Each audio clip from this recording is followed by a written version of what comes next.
salutations, my dearest friends. My name is Samantha, and today I'm going to be talking about some of my favorite books in a little challenge that I'm doing called 100 Days, 100 Books.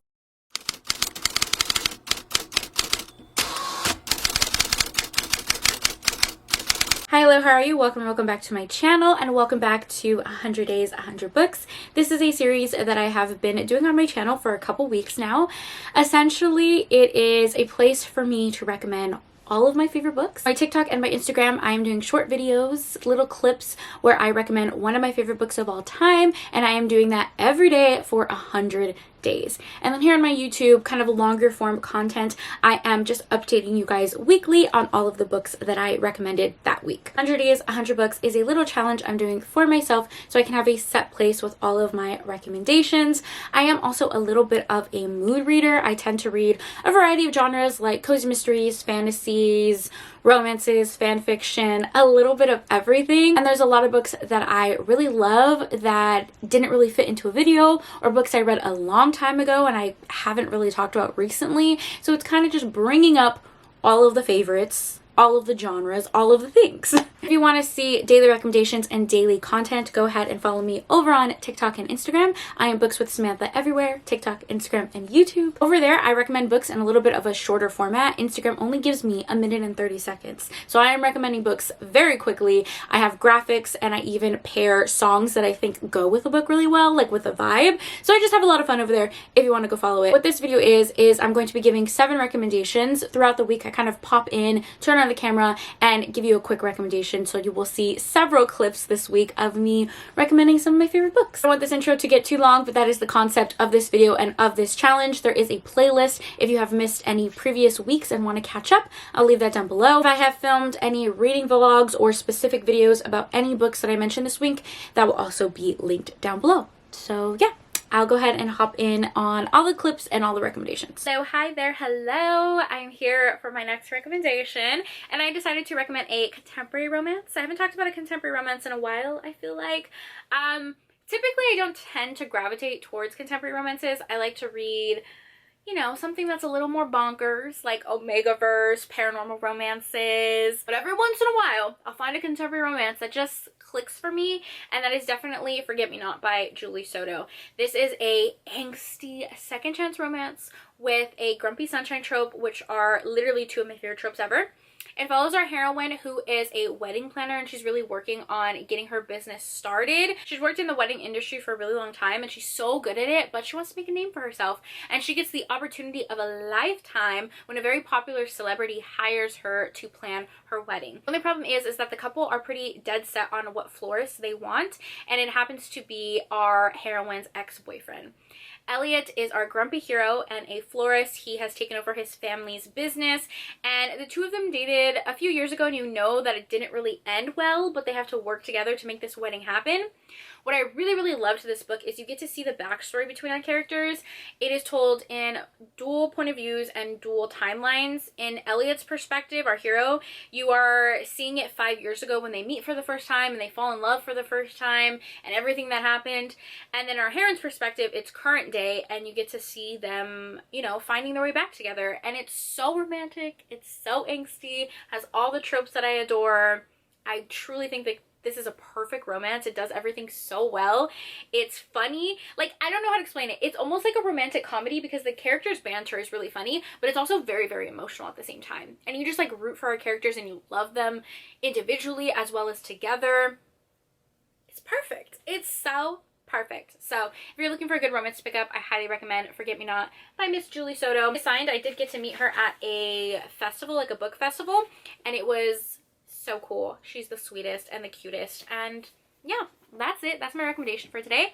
I will chat with you guys later. Hello guys, I'm here for another recommendation. I just did my makeup to film some other videos. Anyways, I feel like I have definitely been in the fall mood, despite the fact that it is not fall weather where I live and will not be fall weather for a very long time. We don't really get a fall. Let me vent for a second. We don't really get a fall season where I live. It literally goes from being super hot to kind of hot to not so hot to like winter. You know, there's never a fall season personally, but I like to pretend. And I have been in a fall season, which means I have been recently really gravitating towards cozy mysteries, reading cozy mysteries, talking about them, recommending them. So today I have another cozy mystery recommendation, and that is If Walls Could Talk by Juliet Blackwell. This is the first book in her haunted home renovation series, and it is such a perfect book to read during the fall time. This book follows our heroine Melanie, who has really made a name for herself because she renovates houses, specifically old historic houses in San Francisco and the Bay Area. She ends up getting a contract to renovate a dilapidated Victorian mansion in San Francisco. When she gets there, she finds the owner of the property dead. Bum, bum, bum. She finds a body. It's complicated. Property management company still wants her to renovate the house. However, our heroine Melanie has a secret, and that is that she can see and talk to ghosts. So she can still see the owner of the house that passed away, and he doesn't really know what happened to her. He is begging her to find justice for him because they don't know who murdered him. So the two of them work together to solve the mystery. I feel like this is a perfect fall read for very obvious reasons. Our heroine can talk to ghosts. Like, it's so spooky without being scary. It also does have a little tiny romance subplot to it. Our heroine is recently going through a divorce, and she is kind of having this attraction with a guy that she meets. Cozy mystery is also very humorous, and I just think it is a great start to the series. So yeah, that's my recommendation today, If Walls Could Talk by Juliet Blackwell. I don't have the physical copy because I listened to the audiobook, but I remember really liking the audiobook. I'm actually about to film a video recommending some fun cozy mysteries for the fall season, which I think might be posted before this video, so I'll leave that down below if you're interested. Just pulled out some books I want to talk about. I have mentioned some of these in this challenge already, like Homicide in Hardcover by Kate Carlisle, Cookie Do or Die by Virginia Lowell. So yeah, I'm gonna go film that video, and I will see you guys in the next clip. Okay, I have to make today's recommendation kind of quick because I am about to head out to go to the movies, but today's recommendation, I decided to recommend my favorite book of all time. I honestly, that's a big statement, but I do think this is absolutely my favorite book of all time. Not even top 5 or top 3, like this is it. This is number 1, and I just cannot find anything that beats it, and it is Divine River by Marina Vivancos. You guys know I love Marina Vivancos. I actually have a whole video on my channel where I talk about every single book in her backlist. I rank them, I go over the tropes. I will leave it down below. She's my favorite author, essentially of all time, because I've read every book in her backlist and given almost all of them 5 stars. She's just so fantastic at what she does. She predominantly writes on Kindle Unlimited, and her books are just sweepingly romantic and deeply emotional. They also have amazing representation for the queer community, but also such good mental health representation as well. Like, her writing is just achingly beautiful, and I've never read anything like her books. I really haven't. First recommendation in this whole challenge was actually one of her books. It was In This Iron Ground, which is a male-male shifter romance. But now we're talking about Divine River, which is actually a novella. It's less than 200 pages, and it is a very sweet friends to lovers romance. It follows our hero Mike, who has grown up in a small town. He has always lived in this town, and his family isn't really that accepting, so he has really struggled with his own sexuality and kind of coming out to his family. He is definitely an introvert. This has a grumpy sunshine trope because our hero is just like this grumpy lumberjack. Really struggles to like connect with people until one day he gets a new neighbor, Jason. He ends up moving across the street from him, and the two of them instantly become friends. This is a friends to lovers, very sweet small town romance. However, the core of the book really follows Mike and his journey in discovering his sexuality and realizing that he likes to be both masculine and feminine. What's beautiful about this book is really the emotion in it, and seeing Mike's journey. That's like the core of it, and to see him really become his true self. He's essentially like falling in love with himself as he is simultaneously falling in love with his best friend. This book is so beautiful and so emotional. I have reread it multiple times and I cry every single time. I've never read a book that has made me feel how this book makes me feel. It's emotional, but in like a healing way, if that makes sense. So yeah, it has some of the best tropes, like small town romance, friends to lovers, just everything. This is actually a special binding that my friend Mel over at Mel Binds Fix did. Marina Vivancos, for a long time, her books were only available on ebooks, so you couldn't purchase like physical paperbacks. Now she is slowly releasing physical copies of her books. She hasn't yet released one for Divine River, so this is just my copy that my friend made me because it's one of my favorite books and I really wanted like a physical copy to have. So yeah, that's my recommendation for today. If you were to take any recommendation ever from this video or just from me in general, please let it be Divine River by Marina Vivancos. I feel like this book is like criminally underrated. But anyways, I will see you guys in the next clip. Hello. Hi. Hello.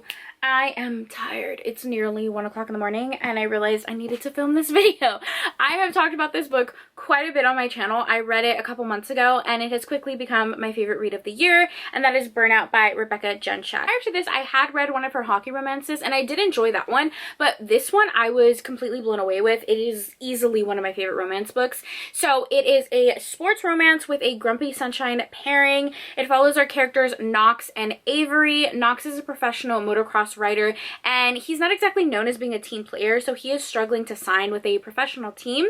So in the meantime, he's looking for someone to train with and kind of like improve his skills, and one of his best friends ends up recommending Avery. He meets our heroine Avery. He absolutely underestimates her. He kind of just sees her as like this ditzy blonde, but our heroine is actually an Olympic gymnast and a total badass. So despite the fact that they don't get off on the wrong foot, our heroine puts him through his paces and I love it so much. Contemporary romances are typically not my preferred genre. It's not something I typically reach for. I really have been leaning more into like historical romances and fantasy books, or really bonkers books like Omegaverse. So me personally, I don't have like a ton of contemporary romances that I always think about and always remember.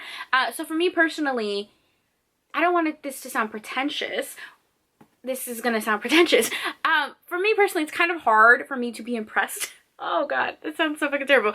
For me to like really love contemporary romance, and this is one of them. That's it. It was all coming back to the fact that I was going to say that I fucking love this book and it's one of my favorite books, but despite the fact I don't typically reach for contemporary romances. In a roundabout way, I'm just saying this is a fucking fantastic book and I love it. There's just something about her writing, Rebecca Genchak, that I really enjoy. Kind of like eat her books up like candy. I can finish them in one sitting. I love her audiobooks. She's just great. There's something about her books. They're sexy, they're romantic, sometimes they're emotional, just everything I'm looking for in a romance. This is the first book in the Holland Brothers series. I actually did recommend the second book in that series already in like this series of 100 Days, 100 Books.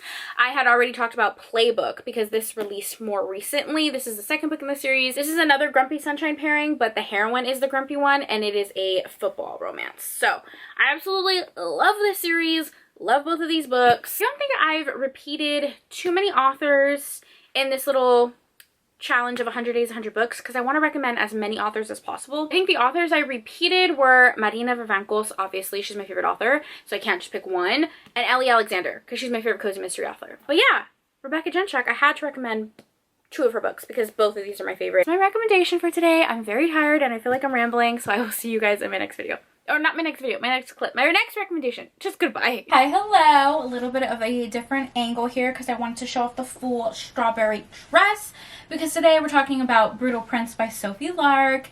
You guys know, or maybe you don't know, but Brutal Prince by Sophie Lark is one of my favorite books of all time. I love Sophie Lark. I love this series. This may or may not be the reason I'm so obsessed with strawberries. I don't know if you could tell, but I'm kind of obsessed with, you know, strawberries. I have multiple tattoos because of this series. Doing a challenge where I'm talking about all of my favorite books. Of course, Sophie Lark has to be featured, like duh. Can't even describe how special this book is to me, how special her books are in general, her romances, her as a person. I just really love Sophie Lark and all of her books. She writes a little bit of everything. She has a fantasy book, she has some contemporary books, but my favorite books that she writes are in like her mafia romance universe, and this is a really good place to start if you've never read a Sophie Lark book before. It is Brutal Prince. It is the first book in the Brutal Birthright series. It is a enemies to lovers, angsty mafia romance. It follows our characters Ada and Callum. Ada is a part of the Italian mafia and Callum is a part of the Irish mafia, so they don't get along. Ada ends up crashing a party at Callum's house and almost setting the house on fire, like literally almost setting it on fire. So rightfully, Callum is big pissed and he wants revenge, but both of their parents definitely want to avoid a turf war. They want to create strong alliances between the families, so they end up setting Ada and Callum up in an arranged marriage. They can't stand each other. Enemies to lovers, opposites attract, cannot stand each other, but they're forced to be married, and it follows their romance. It's angsty, it's sexy, it's emotional, it's romantic, it is all of the things. I think what Sophie Lark really excels at in her romances in particular is her character development and the way she really crafts her characters. She has the most badass, strong-willed, super inspiring female heroines. In every book that she writes, you are going to find a heroine that is so badass and so inspiring. I just love reading about her heroines. And then you have her heroes who support them, but they're also super sexy as well. This is the first book in the Brutal Birthright series. You do see side characters in this book that eventually get their own romance. In total, there are 6 books in the series, and this series leads into her second generation series, The Kingmakers, which I suppose you can read out of order, but it's better if you read it all together, because the Kingmaker series follows the kids of the Brutal Birthright series. Everything also connects to her Underworld series. So what I'm getting at is that a lot of her books connect, and the way Sophie Lark kind of creates her universe is amazing. When you read some of those last books and the way everything just clicks together, absolutely amazing. If that seems overwhelming to you and you want a place to start, Brutal Prince is definitely what I personally would recommend. I do have a whole dedicated video just on the Brutal Birthright series. I take like a deep dive into each book and all of the tropes and all of my favorites. So I'll leave that down below if you want to watch it. What else? I fucking love her. I also have several copies of Brutal Prince. It's my favorite book. Obviously, I need every copy and every edition out there. These 3 are obviously very similar. This was like her illustrated copy that she had before she signed with Bloom. And then these are her illustrated copies after she signed with Bloom. They're just slightly different. 2 because I saw her at a book signing and my dad got one signed and I also got one signed. So that's why we have 2. This was one of her original covers, like her sexy man covers that got discontinued. This was a special edition she did with a book box a couple years ago. I think it was Dangerous Romance Club book box. My good friend Jessica from Peace of Books sent this to me. And then lastly, the most recent special edition she did is this gorgeous foiled hardcover. This was a signing edition and she might have had this on her website, but Miss Sophie Lark sent this to me herself. She sent this to me and I treasure it. So yeah, I have a lot of copies of Brutal Prince because it's my favorite. That's my recommendation. I will see you guys in the next clip. I'm pre-filming some videos, so I'm sorry if some of like the backgrounds look the same. But anyways, my next recommendation is a fun one. I have a paranormal romance to recommend, and that is Run Run Rabbit by C.M. Costa. I've never read C.M. Costa before. You need to. She writes the best paranormal monster romances. If I had to pick a favorite C.M. Costa book, which is very hard because I like a lot of them, I think it's this one. I don't know why. I love it so much. This is Run Run Rabbit, which is a part of her Dark Cambric Creek universe. So basically like a paranormal universe. It's set in a small town setting. It follows our characters Vanessa and Grayson, who are both werewolf shifters, and they also work at the same law firm. Essentially, they are cutthroat badass lawyers. Grayson is technically, I think, like a partner at the law firm, so them being together is a little forbidden, but they're just continuously drawn together. The only thing is they are both very like type A personalities and they love to play games, okay? This book is messy. Our characters love to play games. They love to make each other jealous and just like piss each other off, and it's very sexy, let me tell you. Our hero Grayson, oh Grayson, how do I describe him? He's one of those heroes that you don't know if you want to literally throttle and like choke out or like jump their bones and ask them to like choke you. I don't know. He's one of those heroes, okay? He is an asshole, but he's also very sexy. But what works is that our heroine is also an asshole, but also very sexy. So they just work together very well. They're a little toxic, a little messy, a little crazy, but very, very, very sexy. Will this book be for everyone? No, absolutely not. It is like enemies to lovers, and they just love to like mess with each other. So yeah, I love it. It's one of my favorites. There's something about the writing and our characters that is just so fun to me. So yeah, if you're looking for a very like messy, angsty paranormal romance, Run Run Rabbit is such a good one. Hello, it's late. I feel like I always film these clips really, really late. And also my ring light is like blinding me right now. So like my eyes are watering. We power through. Today I decided to recommend a cozy mystery, and it is The Pint of No Return by Ellie Alexander.